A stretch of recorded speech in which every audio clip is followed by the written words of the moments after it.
আসসালামু আলাইকুম বন্ধুরা, সবাইকে ইতালির রোম থেকে আপনাদের সাথে আছি আমি নাজনীন খান, আর আপনারা দেখছেন রান ফর দ্য হিস্ট্রি। সুপ্রিয় দর্শক, আজকের ভিডিওতে আপনাদের সঙ্গে শেয়ার করব 2020 এবং 2022 সালে যারা ভিসার আবেদন করেছেন তারা কবে নাগাদ আপনাদের ভিসাগুলো হাতে পাবেন, অর্থাৎ এই ভিসা নিয়ে কিছু আপডেট তথ্য আপনাদেরকে শেয়ার করব। আর সেই সাথে যেই ভাইরা work permit visa, agriculture visa এবং স্পন্সর ভিসা নিয়ে কিছু প্রশ্নের সম্মুখীন হচ্ছেন, অর্থাৎ এর পার্থক্য যারা বোঝেন না তাদের জন্য আজকের এই ভিডিও ডেডিকেটেড। অর্থাৎ এই তিনটে ভিসার পার্থক্য আপনাদেরকে আমি সহজভাবে বুঝিয়ে বলার চেষ্টা করব।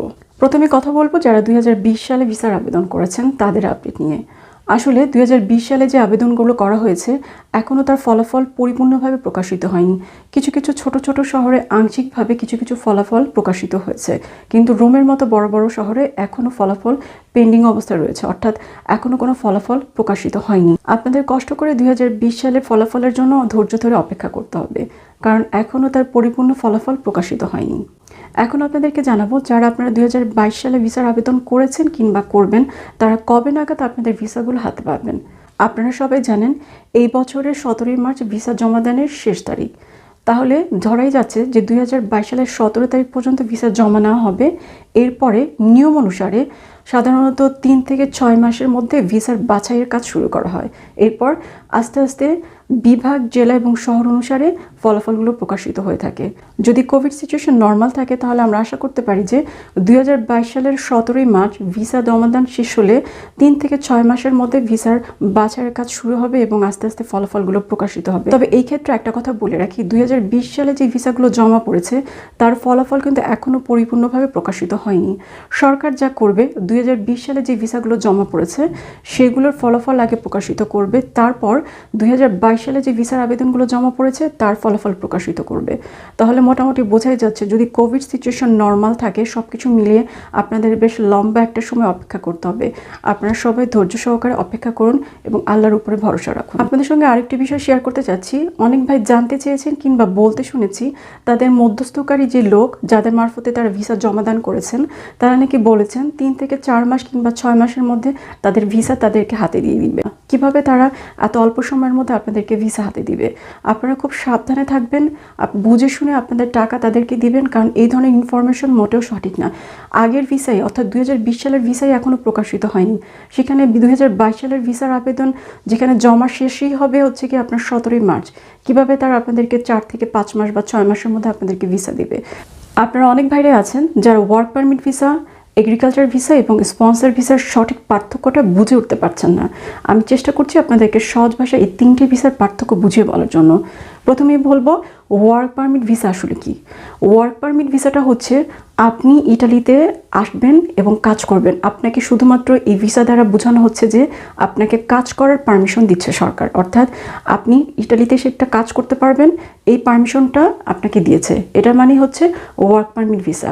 এখন কথা হচ্ছে এই ওয়ার্ক পারমিট ভিসা হলেই কি আপনি ইটালিতে এসে কাজ করতে পারবেন? না, এর জন্য আপনাকে নিতে হবে ইটালিতে আসার জন্য ইটালি এন্ট্রান্স ভিসা, অর্থাৎ ইটালিতে প্রবেশের জন্য আপনার একটা ভিসা নিতে হবে। এখন ইটালিতে প্রবেশের জন্য যে ভিসা আপনার লাগবে সেটি আপনি কিভাবে নেবেন? আপনার সেজন্য যেটা করতে হবে ওয়ার্ক পারমিট ভিসা, যেটাকে আমরা ইটালিয়ান ভাষায় বলি নুল্লা ওস্তা, এটাকে নিয়ে বাংলাদেশের যে ইটালিয়ান অ্যাম্বাসি অথবা ইটালিয়ান অ্যাম্বাসির অধীনে যে এজেন্সিগুলো আছে সেখানে গিয়ে আপনার ভিসার আবেদন করতে হবে এই ওয়ার্ক পারমিট নিয়ে এবং আনুষঙ্গিক অন্যান্য ডকুমেন্টস নিয়ে। এরপর ওরা আপনার ডকুমেন্টস সব কিছু যাচাই করে আপনাকে ওয়ার্ক পারমিট ভিসা অনুসারে আপনাকে দিবে এন্ট্রান্স ভিসা। সেই এন্ট্রান্স ভিসা নিয়ে আপনি ইটালিতে আসতে পারবেন। এখানে আরেকটা কথা বলে রাখি, এই ওয়ার্ক পারমিট অর্থাৎ নুলাস্তার মেয়াদ হচ্ছে 6 মাস। এই 6 মাসের মধ্যেই আপনাকে ইটালিতে এন্ট্রি করতে হবে, অর্থাৎ ইটালিতে প্রবেশ করতে হবে। আদারওয়াইজ আপনার এই ওয়ার্ক পারমিট ইনভ্যালিড হয়ে যাবে এবং আপনাকে কোনো ভিসা দিবে না এবং আপনি ইটালিতে আসতেও পারবেন না। এবার আপনাদেরকে জানাবো এগ্রিকালচার ভিসা নিয়ে। এগ্রিকালচার ভিসা মানে হচ্ছে কৃষি ভিসা, আর যার মেয়াদ হচ্ছে 6 থেকে 9 মাস। এই ভিসাকে বলা হয় অস্থায়ী ভিসা। 6 থেকে 9 মাস আপনার ভিসার মেয়াদ যখন শেষ হয়ে যাবে তখন আপনি অবৈধ হয়ে যাবে। তবে কিছু কিছু ক্ষেত্রে এই ভিসা দীর্ঘমেয়াদী হতে পারে, যেমন ধরুন এই বছরে যে কোটা নির্ধারিত হয়েছে সেখান থেকে 1000 জনের জন্য কোটা নির্ধারিত আছে মাল্টি ইয়ার কৃষি ভিসার জন্য, অর্থাৎ আপনি 2-3 বছরের জন্য ভিসার আবেদন করতে পারবেন, তবে তার কোটা খুবই সামান্য, মাত্র 1000। আর এই কোটাতে যদি আপনি ভিসার আবেদন করেন মাল্টি ইয়ারের জন্য কৃষি ভিসার ক্ষেত্রে তাহলে আপনার ঝুঁকি বেশি থাকবে, কারণ 1000 জনের কোটা খুবই সামান্য।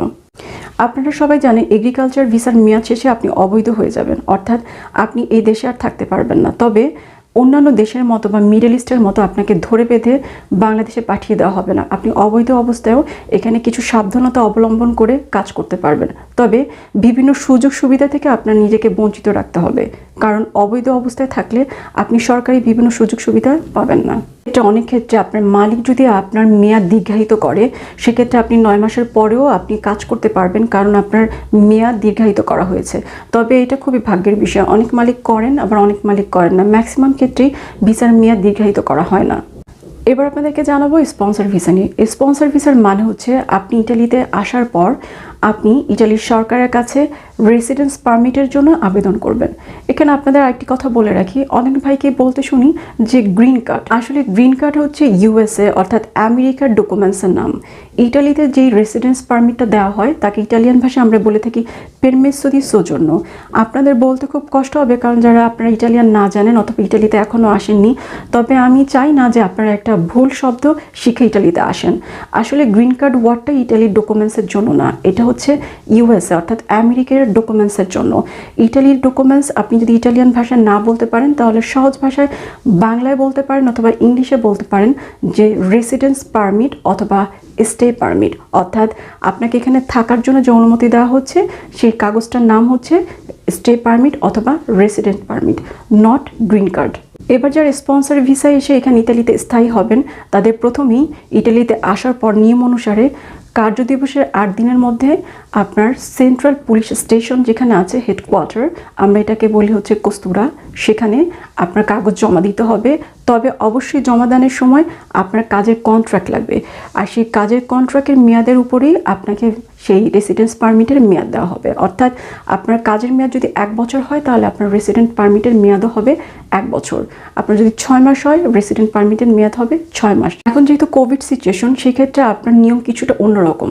যেমন কার্য দিবসের প্রথম 8 দিনের মধ্যেই আপনাকে জমা করতে হবে না, আপনাকে এসেই প্রথমে 14 দিন হোম কোয়ারেন্টাইনে থাকতে হবে। তবে বর্তমানে আপনি লোকাল পোস্ট অফিস থেকেও আপনার এই ডকুমেন্টসগুলো পুলিশ হেডকোয়ার্টারে সেন্ড করতে পারেন। সেক্ষেত্রে আপনার একটি ফর্ম ফিল আপ করতে হবে এবং আনুষঙ্গিক কিছু ডকুমেন্টস একসাথে আপনি পোস্ট অফিস থেকে তাদের কাছে সেন্ড করবেন। আপনি যখন পোস্ট অফিস থেকে এটা সেন্ড করবেন তখনই আপনার ফিঙ্গারপ্রিন্টের ডেটটা বের হয়ে আসবে। আপনি সেই ডেট অনুযায়ী আপনার সেই লোকাল পুলিশ স্টেশনে গিয়ে আপনার ফিঙ্গারপ্রিন্ট দিয়ে আসবেন এবং ফিঙ্গারপ্রিন্টের কিছুদিনের মধ্যে মোটামুটি 45 ডেজের মধ্যে আপনাকে ওরা ডকুমেন্টসটা দিয়ে দিবে, যদি আপনার সব কিছু ঠিক থাকে। যদি আপনার জমাকৃত ডকুমেন্টসগুলো ঠিকঠাক না থাকে তাহলে ওরা আপনাকে রিকল করবে, আপনাকে বলবে তোমার ডকুমেন্টসগুলো তুমি আবার ঠিকঠাকভাবে জমাদান করো। তবে আপনারা সবাই খুব ভালোভাবে ফর্মগুলো ফিল আপ করবেন, কারণ আপনার নাম বা কোনো কিছু যদি ভুল থাকে তাহলে আপনার রেসিডেন্স পারমিটেও ভুল থাকবে এবং সেটা নিয়ে আপনি অনেক ঝামেলায় পড়বেন। সুপ্রিয় দর্শক, আশা করছি আজকের ভিসা সংক্রান্ত এই তথ্যগুলো আপনাদের কাজে লাগবে। আর আপনারা যারা মধ্যস্থকারীর মাধ্যমে ভিসার আবেদন করেছেন খুবই সাবধানে থাকবেন। আপনারা ভিসা না পাওয়া পর্যন্ত খুব বড় ধরনের অ্যামাউন্ট তাদেরকে দিবেন না। আপনাদের সবার জন্য শুভকামনা রইল, আপনারা সবাই ভালো থাকবেন। আসসালামু আলাইকুম।